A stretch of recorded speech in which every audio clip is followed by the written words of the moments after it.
Mitos al descubierto. Una serie de investigación del Instituto CEU de Estudios Históricos, dirigida por los profesores Alfonso Bullón de Mendoza y Luis Togores, realizada con motivo del 75 aniversario del comienzo de la Guerra Civil Española.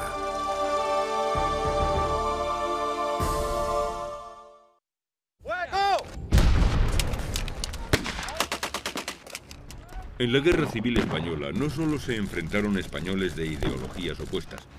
A los campos de batalla peninsulares vinieron voluntarios de todas partes de Europa, del mundo, para combatir en la última guerra romántica de la historia.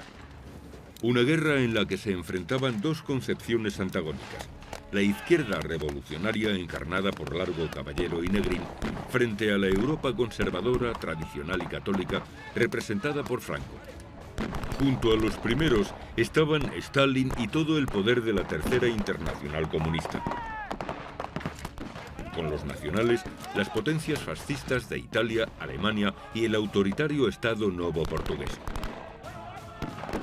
En España se luchaba y se moría, mientras que el resto del mundo miraba con expectación la gran partida por el dominio mundial que sobre el territorio español se estaba desarrollando.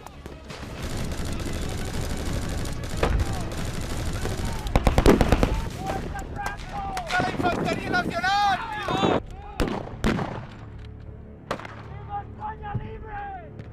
Intervención extranjera en la Guerra de España. La Guerra Civil Española fue un adelanto de la Segunda Guerra Mundial. Junto a los voluntarios y soldados profesionales reclutados por Hitler, Stalin, Salazar y Mussolini, vinieron un grupo de aventureros, soldados sin fortuna y sin trabajo, intelectuales y muchos militantes políticos que vieron en la Guerra de España la oportunidad de luchar y morir por una causa que les parecía justa.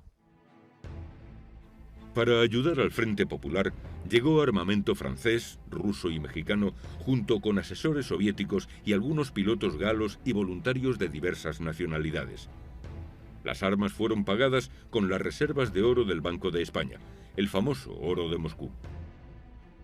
En octubre de 1936 llegaron los primeros brigadistas internacionales. Eran voluntarios comunistas y socialistas, más algunos aventureros reclutados y pagados por Stalin. Venían a España para combatir el fascismo y apoyar al Partido Comunista Español en las peleas internas por el poder que asolaban al Frente Popular.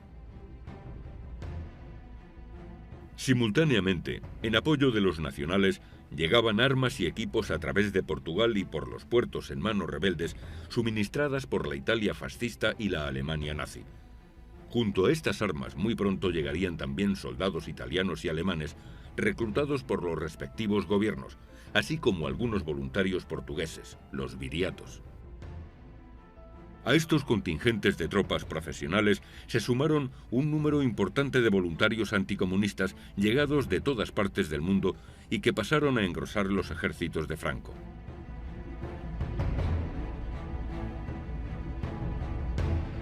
Dinero para ganar la guerra. Las pocas armas existentes en los arsenales españoles se consumieron en los primeros días de la guerra.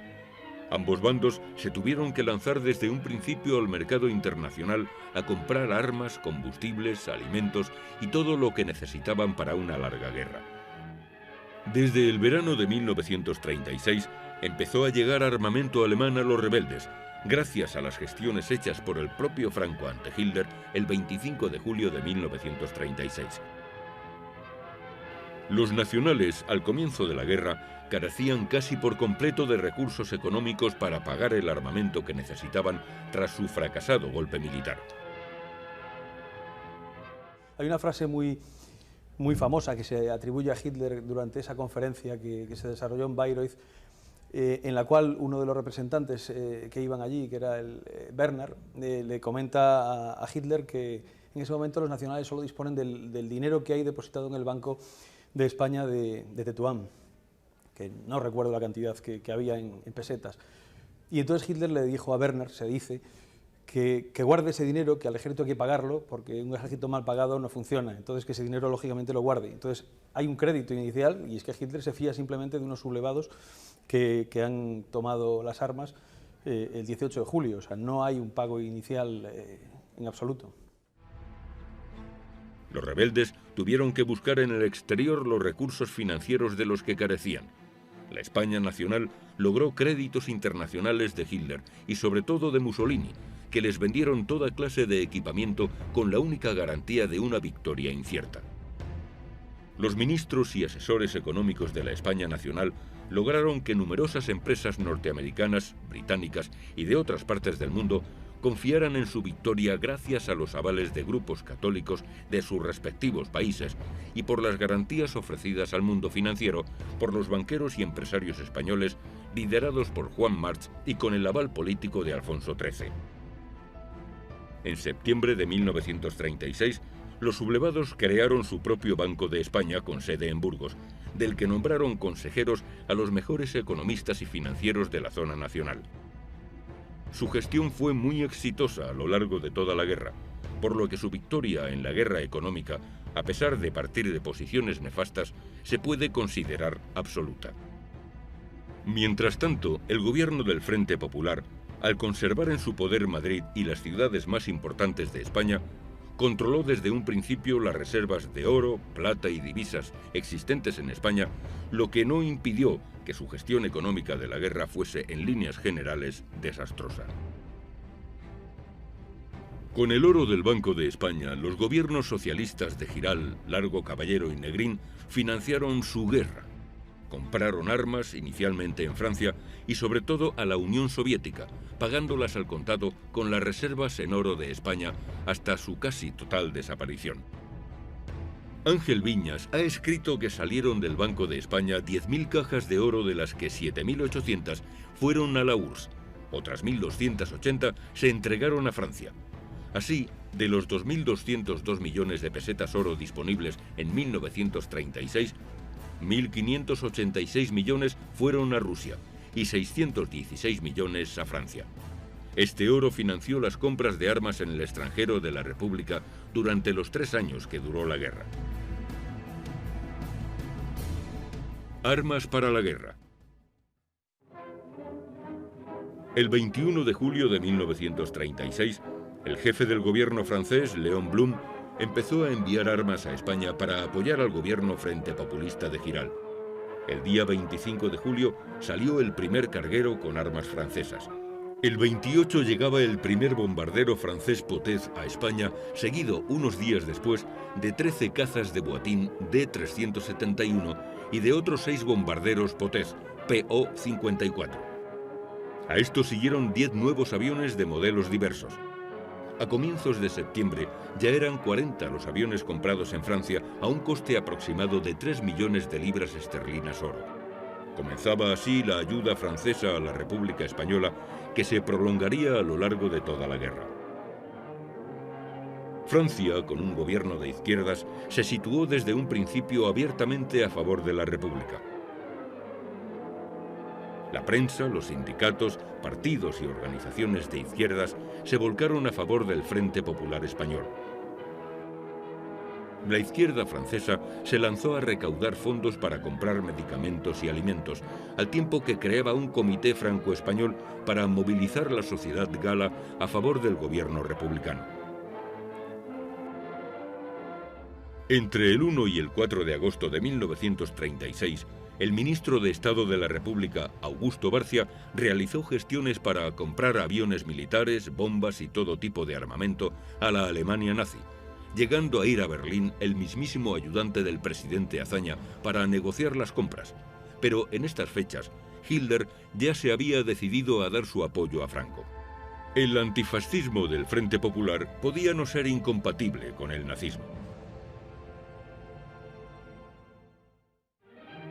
Inglaterra, por su parte, apostó por la neutralidad. Los conservadores manifestaron una actitud amistosamente neutral a favor de los sublevados, mientras los laboristas, en la oposición, reclamaban del gabinete Chamberlain su intervención a favor del Frente Popular Español. Londres terminó apostando por la no intervención. Los intentos de impedir la entrada de armamento en España, propiciados por Inglaterra a través de la creación de un comité de no intervención, nunca llegaron a funcionar, para ser finalmente abandonados en 1937. Ni Francia ni Rusia, al igual que Alemania e Italia, quisieron que la iniciativa británica funcionase. El Comité de No Intervención nació para evitar choques importantes entre las grandes potencias y para nada más. Estados Unidos, bajo la presidencia de Roosevelt, se decantó por el embargo de armas a los dos bandos, pero este embargo no afectó al petróleo, un producto fundamental para la marcha de la guerra.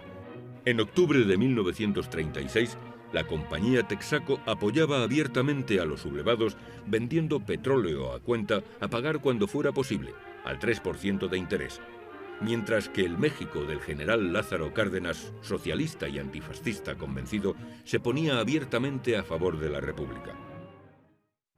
El 21 de julio de 1936, Luis Bolín viajó a Roma enviado por Franco para lograr el apoyo de Mussolini. El 24 de julio, el embajador italiano Pedrazzi exhortó a Mussolini a apoyar a los rebeldes, dado el carácter salvajemente antifascista del Frente Popular. El 27 de julio, el conde Chiano garantizaba la inmediata llegada de ayuda italiana a los sublevados. El 30 de julio despegaban 12 bombarderos Savoia Marchetti SM-81 con destino al Marruecos español.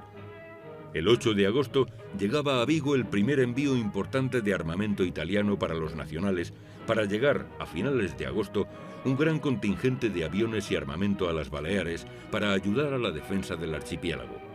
Italia había entrado, sin entrar en guerra, abiertamente a favor de los nacionales.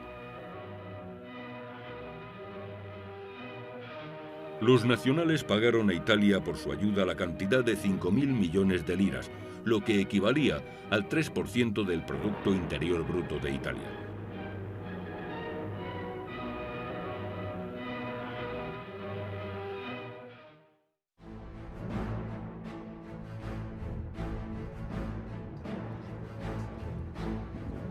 Por su parte, la Alemania nazi envió el 28 de julio de 1936 el primer contingente de asesores militares para Franco que llegaron a Marruecos y Sevilla. El 31 de julio se producía el primer vuelo de un Junker de Lufthansa pilotado por el capitán civil Henge, transportando soldados marroquíes a la península. A este primer vuelo habrían de seguir el transporte de muchos soldados y material militar en el que iba a ser el primer puente aéreo de la historia. Los aviones vendidos por Hitler a los nacionales tuvieron una importancia fundamental en los primeros días de la guerra. Si el ejército de África, legionarios irregulares, no hubiese podido cruzar el estrecho desde África a la península, se puede asegurar que la sublevación militar habría fracasado en las primeras semanas de la guerra. La noticia conocida en Madrid, gracias al testimonio de un periodista francés de L'Intransigeant, provocó una protesta oficial ante Alemania, aunque no tuvo consecuencias. Poco después llegaron 10 Junkers Ju-52 más y 6 cazas Heinkel He-51, así como los primeros pilotos y asesores militares alemanes. Alemania envió 593 aviones, 111 carros de combate y 40 cañones de 88 milímetros a lo largo de toda la guerra. Martín Aceña ha escrito que la ayuda alemana a Franco ascendió a 700 millones de dólares, que fueron pagados con dinero en metálico y materias primas.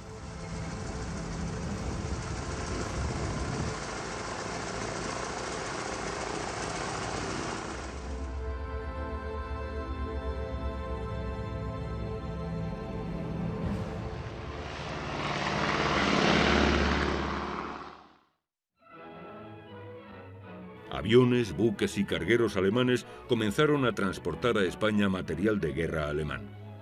Estos barcos realizaron 170 viajes a lo largo de toda la guerra con destino a los puertos bajo control de los nacionales. El primer carguero llegó el 6 de agosto de 1936 a Cádiz. Las primeras armas que llegaron a España de forma masiva fueron las soviéticas, seguidas un mes después por la ayuda alemana y la italiana a los sublevados. Señala Ramón Salas que la ayuda exterior recibida por ambos bandos fue muy semejante, aunque en todo siempre inferior la recibida por los nacionales. La Unión Soviética fue desde un principio la mayor suministradora de armas y equipos para la República. A finales de agosto de 1936 llegó el embajador soviético Rosenberg a Madrid, acompañado de un numerosísimo grupo de militares soviéticos enviados para asesorar al gobierno español e incluso, caso de los aviadores y tanquistas, para combatir junto a los milicianos frente populistas. Su entrada en combate sirvió para impedir la caída de Madrid en noviembre de 1936 en manos de los nacionales, al tiempo que inhabilitaba las protestas de Largo Caballero por la intervención de la Alemania nazi en España. El 4 de septiembre entraban los comunistas a formar parte por primera vez en la historia de un gobierno en Europa occidental. Las armas soviéticas terminarían por dar el poder a los socialistas prorrusos y a sus aliados comunistas. Entre el 15 de agosto y el 15 de septiembre de 1936 llegaron a los puertos españoles cargueros soviéticos con 30.000 litros de combustible, los primeros de una larga lista que iban a arribar a las costas españolas en apoyo de la República.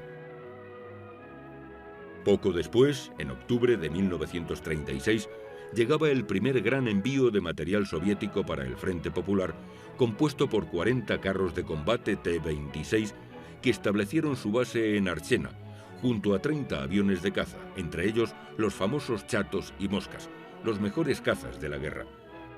A este material pronto le siguieron 100.000 fusiles, 5.000 ametralladoras y fusiles ametralladores, 200 millones de cartuchos y 600 cañones con 500.000 de proyectiles. En octubre de 1936, la ayuda soviética y francesa a la República era muy superior a la que recibían los nacionales de Alemania e Italia. Por cada 8 aviones que tenía el bando rebelde, la República tenía 9. Además, unas semanas después iba a llegar masivamente la ayuda soviética, instructores, pilotos, mecánicos y con ellos los mejores aviones de la Guerra Civil Española, el caza Mosca y el bombardero Katiuska. En la primavera de 1937 llegaron los carros blindados BT-5, que vinieron a confirmar que los mejores carros de combate de la Guerra Civil eran de fabricación soviética. La ayuda rusa fue de todo tipo. Algunos de estos equipos de diseño soviético empezaron a fabricarse en España, como ocurrió con los vehículos blindados UNL-35. Sus planos fueron entregados por los soviéticos y se empezaron a construir en unos antiguos astilleros valencianos que habían quedado sin uso. De los talleres de la Unión Naval de Levante salieron más de un centenar de autos blindados que, por azares de la guerra, fueron empleados por ambos bandos. Sin lugar a dudas, con la salvedad de los cañones alemanes 8,8, el material soviético fue el mejor de todo el utilizado en la Guerra de España, aunque su efecto en combate fue muy inferior al esperado. Yo estoy convencido que estaban al mismo nivel. Probablemente los rusos se sorprendieron del armamento alemán y los alemanes se sorprendieron del armamento ruso. Lo que ocurre es que los rusos mandaron lo mejor que tenían y los alemanes no mandaron lo mejor que tenían. Esa es la gran diferencia en cuanto al concepto del armamento. Los alemanes mandaron, quizá en aviación sí, mandaron armamento experimental de todo tipo, pero en cuanto a carros de combate, que fue un arma importante y nació pocos años antes en la Primera Guerra Mundial, aunque se desarrolló durante la Guerra Civil Española, los alemanes mandaron un armamento, unos carros verdaderamente ridículos, igual que los italianos. Entonces, yo creo que los dos contendientes se sorprendieron del armamento que mandó el contrario. La aportación soviética al esfuerzo de guerra del Frente Popular fue la más importante recibida por los dos bandos enfrentados. Stalin envió a la República 1.111 aviones, 482 carros y blindados y más de 500.000 de fusiles. Una ayuda que consumió la casi totalidad de las reservas de oro y divisas de España. La Legión Cóndor, ayuda alemana al bando nacional.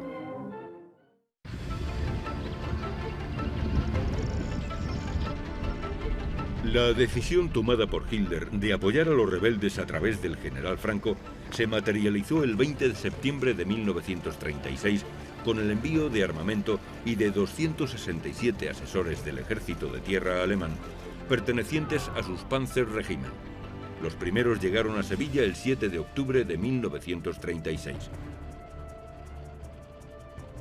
Para apoyar a las tropas de tierra nacionales, llegaron asesores alemanes con pequeños carros de combate, artillería y armamento. Su jefe más destacado fue el coronel von Thoma.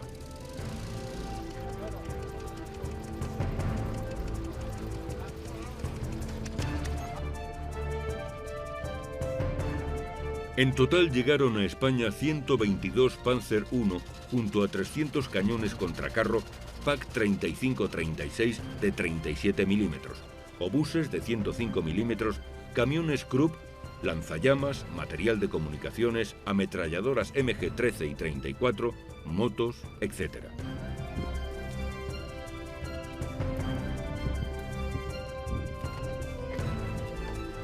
El 7 de noviembre de 1936, el mismo día que comenzaba la batalla de Madrid y los asesinatos de Paracuellos del Jarama, llegó al puerto de Cádiz el primer convoy de material alemán.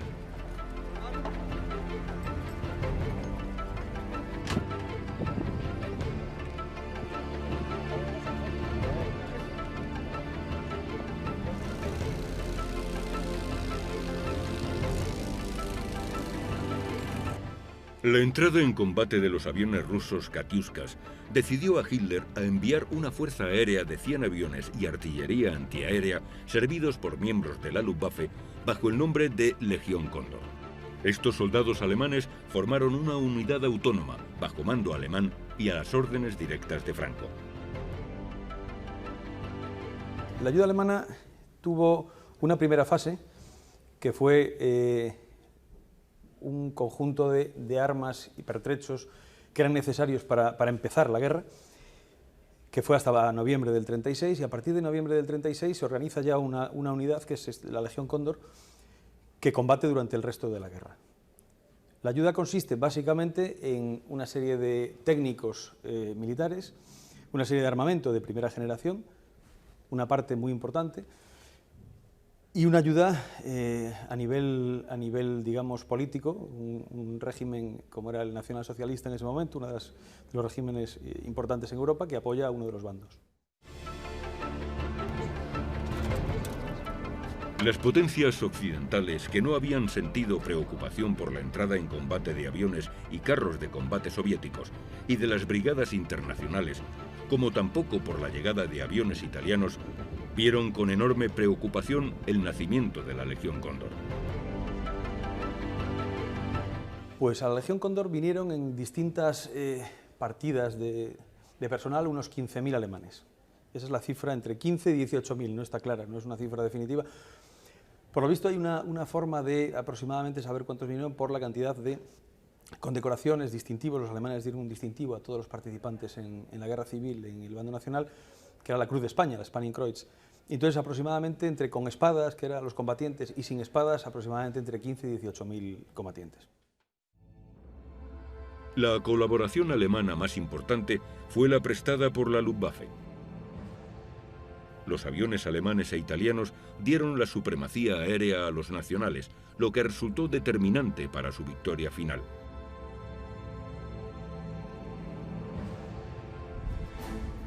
El cañón 8,8 antiaéreo alemán sirvió para luchar contra la aviación roja, pero empleado por primera vez como cañón contracarro, permitió la ruptura del frente y los enormes avances por tierras aragonesas en las ofensivas de Quinto y del río Alfambra. ¡Fuego!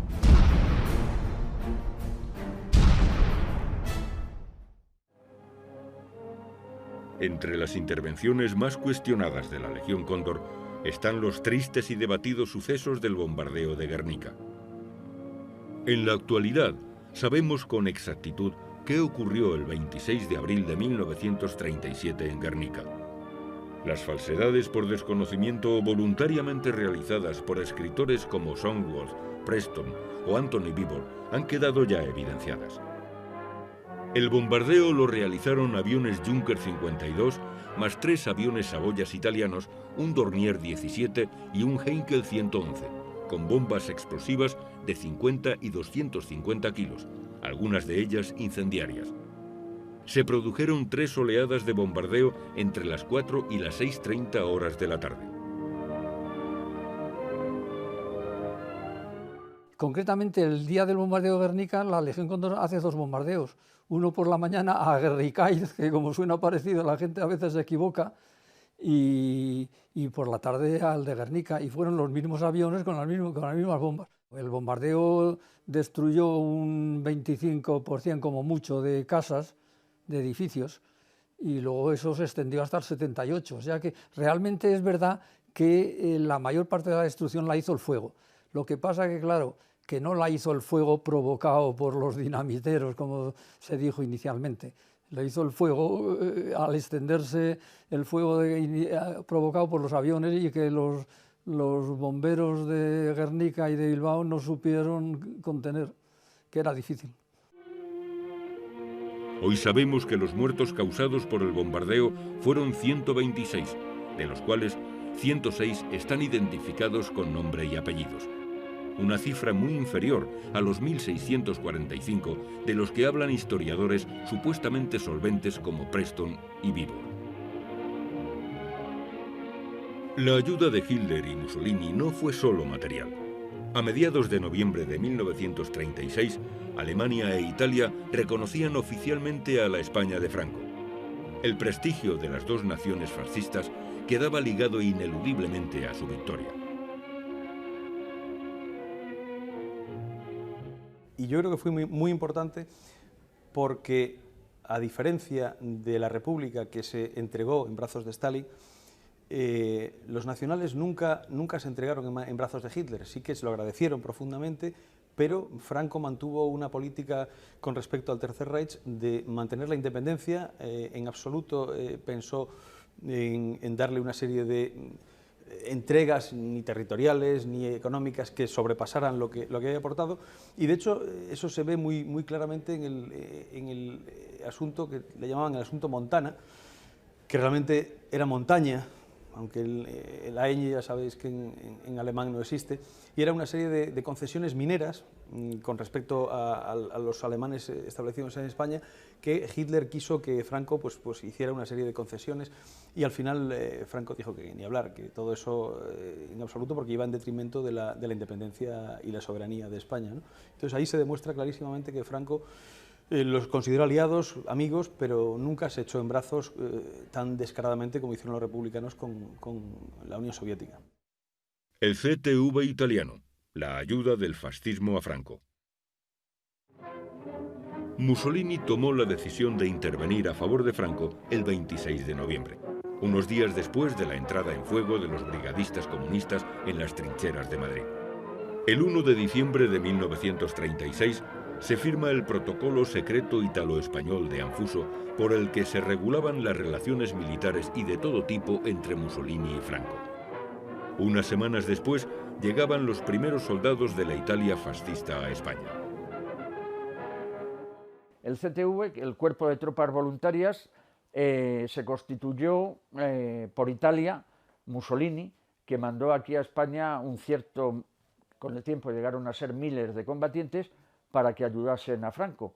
Lo que se ignora es que al principio, cuando llegaron, fue una imposición de Mussolini a Franco, porque Franco no quería tantos italianos.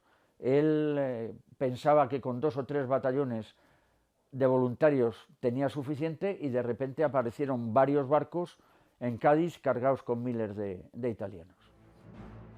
El primer contingente de tropas enviado por Mussolini fue de 3.000 camisas negras que llegaron a España el 23 de diciembre de 1936, 2 meses después que los primeros brigadistas internacionales.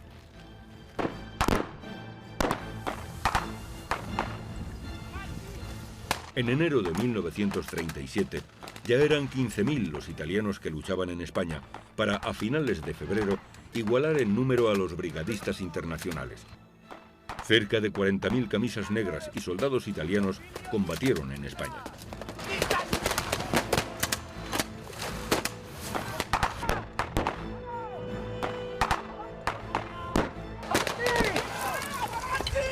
Las tropas del Cuerpo de Tropas Voluntarias italiano participaron de forma fundamental en la conquista de Málaga y en la ofensiva fracasada de Guadalajara.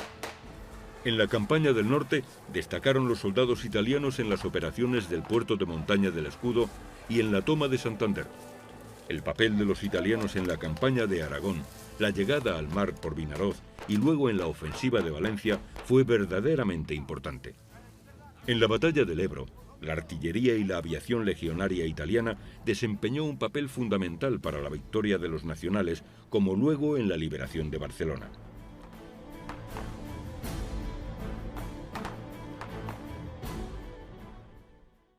A lo largo de toda la guerra se calcula que su número estaría entre más o menos unos 75.000, la mayoría, unos 40.000 de ellos, o incluso más, provenientes del propio ejército italiano, y los otros 30-35.000 de las milicias fascistas. Italia envió en total 72.775 soldados a luchar a España a lo largo de los 3 años de guerra, a lo que se sumaron 5.699 soldados de aviación, de los cuales 1.435 eran pilotos. Los soldados de CTV italiano sufrieron un 5% de bajas, 11.500. De estas, 2.352 muertos, una cifra algo inferior a las sufridas por unidades de choque nacionales como los requetés y falangistas, que sufrieron en torno al 6%. Las brigadas internacionales tuvieron unas bajas del 33%. A mediados de agosto de 1938 empezó la retirada, aunque en octubre aún estaba en España la División Vittorio, más 3 divisiones que contaban con algunos oficiales y sargentos italianos y con soldados españoles e italianos.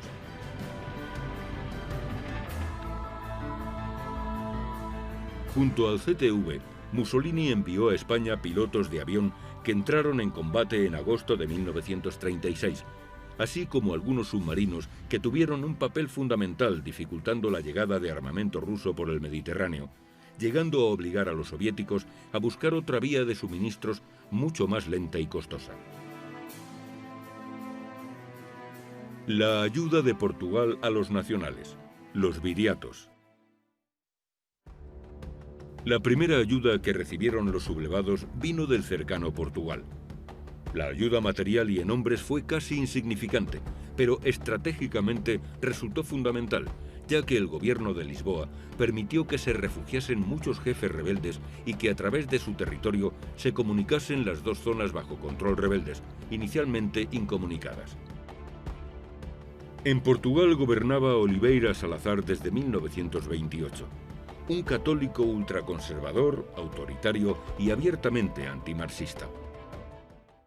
Salazar apoyó a Franco, al bando nacional, por razones de interés nacional y de razones de interés político, porque Salazar entendía que el triunfo de una república en España en esas condiciones sería el triunfo de la revolución y eso, por tanto, pondría en tela de juicio, amenazaría directamente al régimen autoritario de Portugal y sería una amenaza incluso para la independencia portuguesa, por las tendencias iberizantes y federalistas que se inscribían dentro del conglomerado republicano, ¿no? Hubo una ayuda militar pequeña, hubo una ayuda logística muy importante por la posibilidad que tenía esa enorme frontera que lindaba con la España franquista directamente desde muy pronto, ¿no?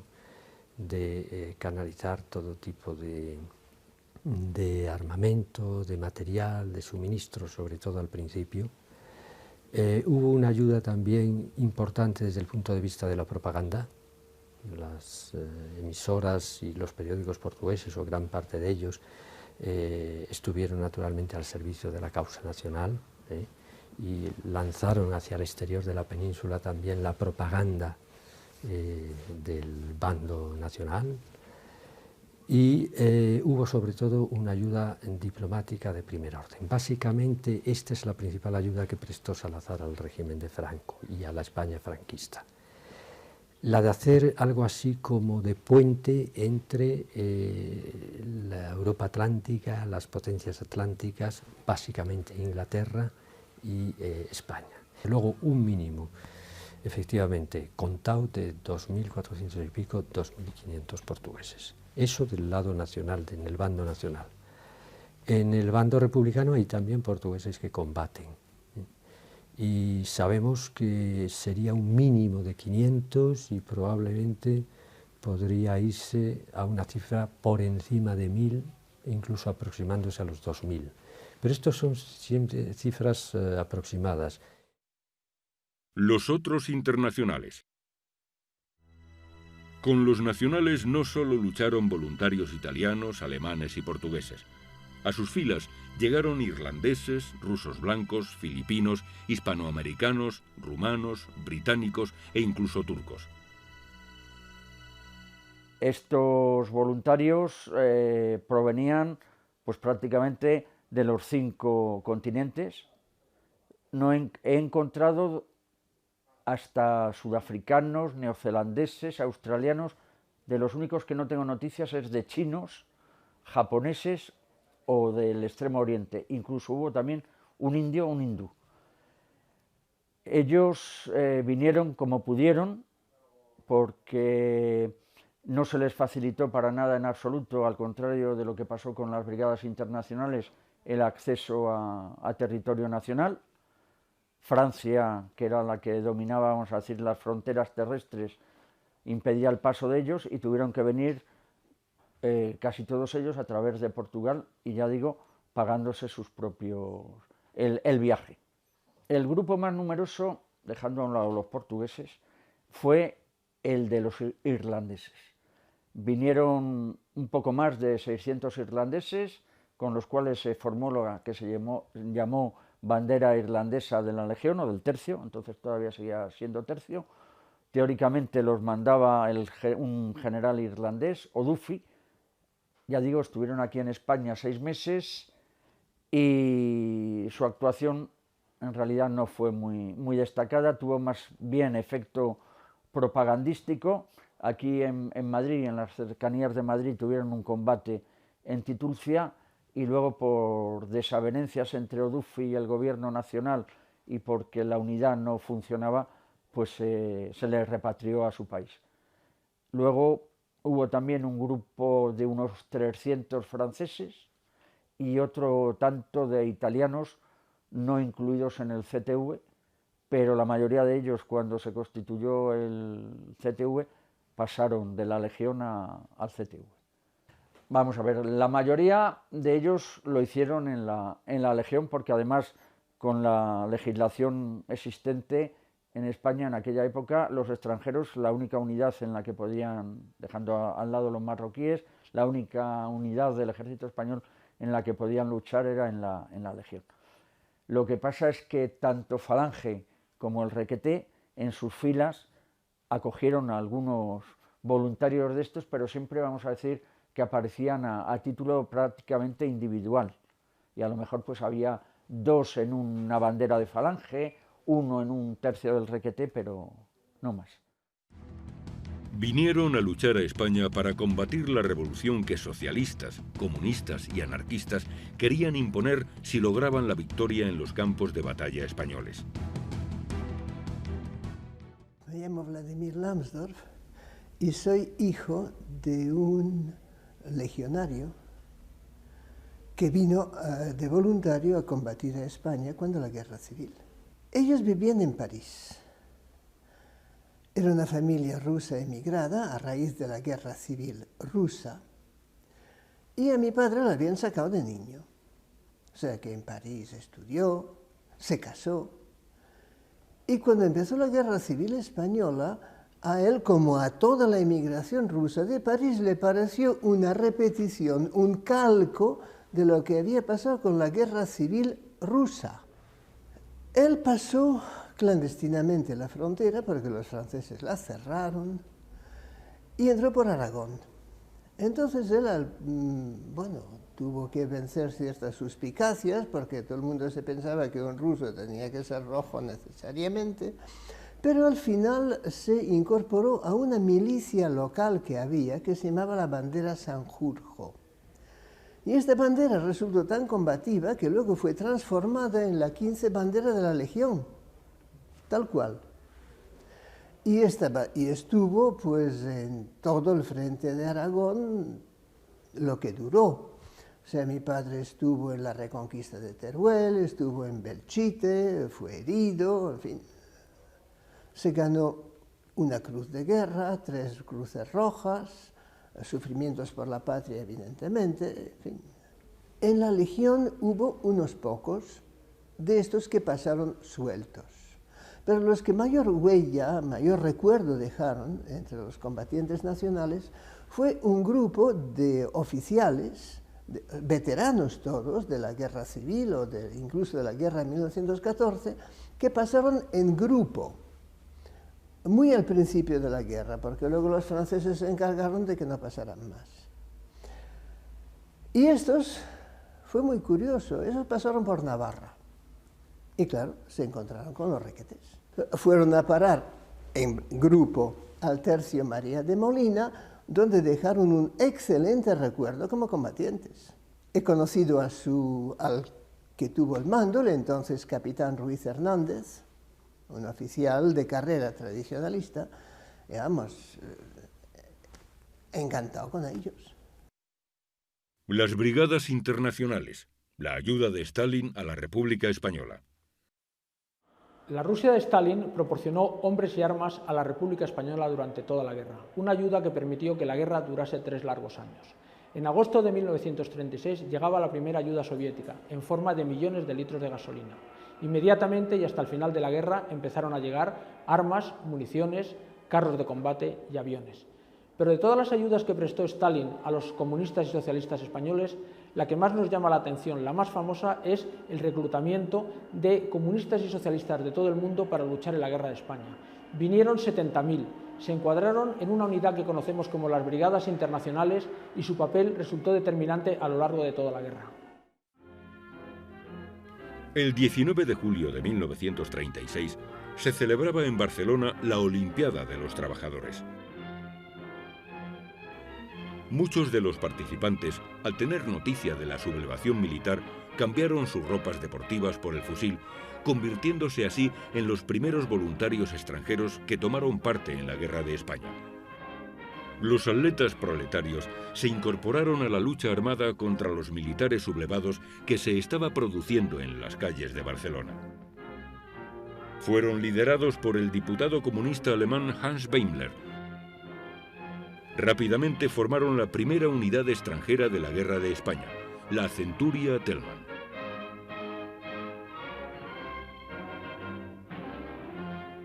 En septiembre de 1936, Stalin, a través de los distintos partidos comunistas, empezó a reclutar voluntarios por todo el mundo para combatir en España.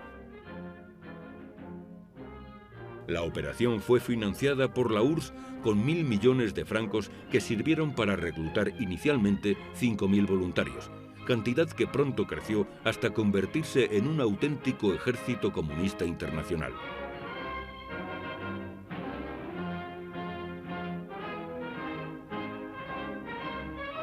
La leyenda se ha tendido a enfatizar su aspecto espontáneo.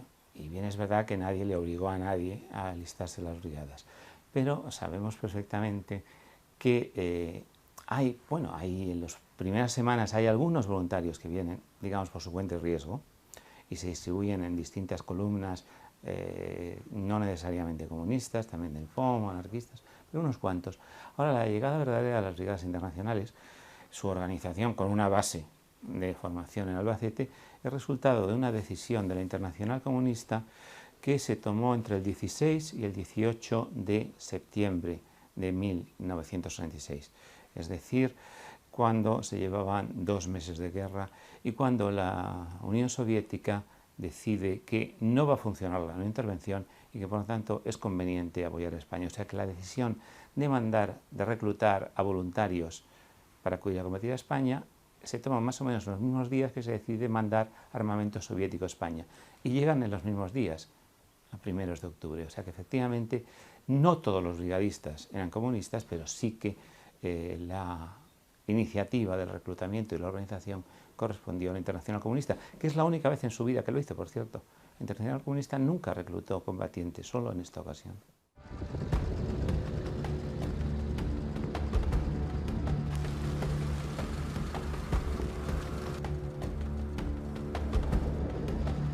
Las brigadas internacionales pasaron de los 8.483 hombres que las componían a finales de octubre de 1936, de ellos 308 pilotos, a tener unos efectivos de 35.744 a finales de diciembre, solo 2 meses después. Muchos autores cuantifican en 70.000 hombres los brigadistas internacionales que lucharon en España. Tuvieron casi 10.000 bajas, y una cifra muy superior de desertores, prisioneros y desaparecidos, y casi más de un 50% de heridos. Al principio se alistaron franceses, alemanes e italianos, aunque pronto llegaron muchos eslavos, británicos, estadounidenses, canadienses y así hasta 69 nacionalidades distintas.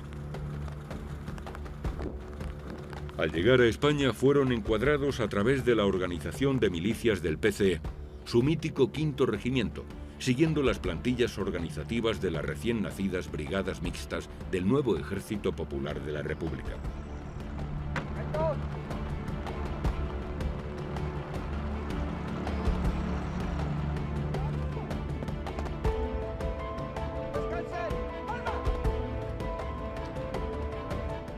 Bueno, las brigadas internacionales en el conjunto de la guerra pues, no representan gran cosa en el punto de vista militar. Se calcula que venían unos 30 y tantos mil voluntarios, 30 y poco mil, de los cuales quizá no hubiera nunca más de 15.000 al mismo tiempo en España. Es decir, cuando los ejércitos españoles de ambos bandos empiezan a nutrirse, son una cantidad bastante poco significativa. Jugaron un cierto papel en un determinado momento, que es la batalla de Madrid a primeros de noviembre de 1966, cuando las tropas de Franco dan el asalto a la capital. Ha habido un avance fulgurante desde Andalucía hasta Madrid, a través de Extremadura, a través de Talavera, llegan a la capital, pero por cierto, con las brigadas internacionales llega la aviación rusa, los carros de combate rusos y la artillería rusa. La suma de la aviación, los carros de combate y la artillería rusas con militares rusos, más estos voluntarios, que juegan un papel mucho de fuerzas de choque. Hombre, eso decide la batalla de Madrid. Yo no soy un historiador militar y supongo que esto sería difícil de afirmar, pero sí que juegan un cierto papel en la victoria, en la victoriosa defensa de Madrid a principios de noviembre.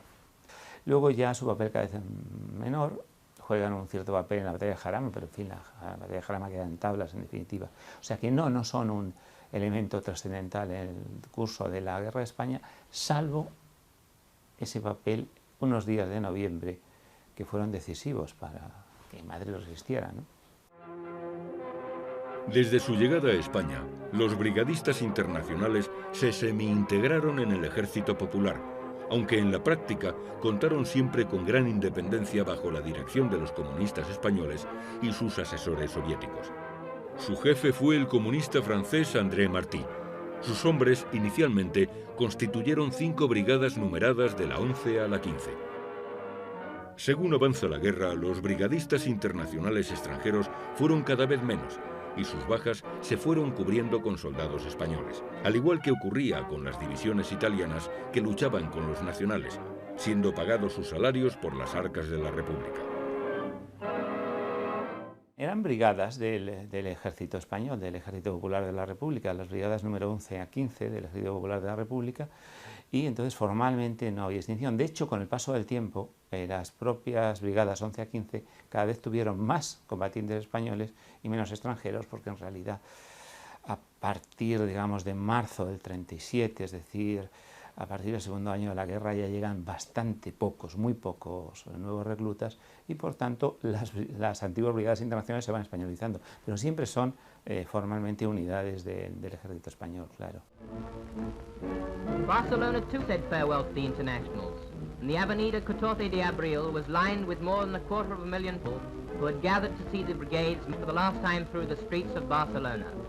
The President of the Republic, Manuel Othanya, Dr. Negrin, Martínez Barrio, the Speaker of the Cortes, Luis Companys, the President of Catalonia, cabinet ministers and deputies from all parties took the salute as the internationals marched past, led by picked units of the Navy, the Army and the Air Force.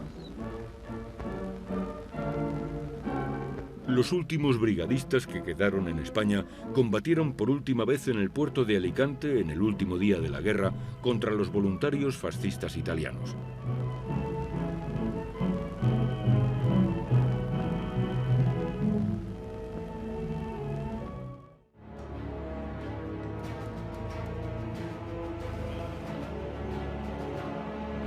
La Guerra Civil Española fue una guerra combatida fundamentalmente por soldados españoles. Su valor y la sangre que derramaron decidieron la suerte de la misma.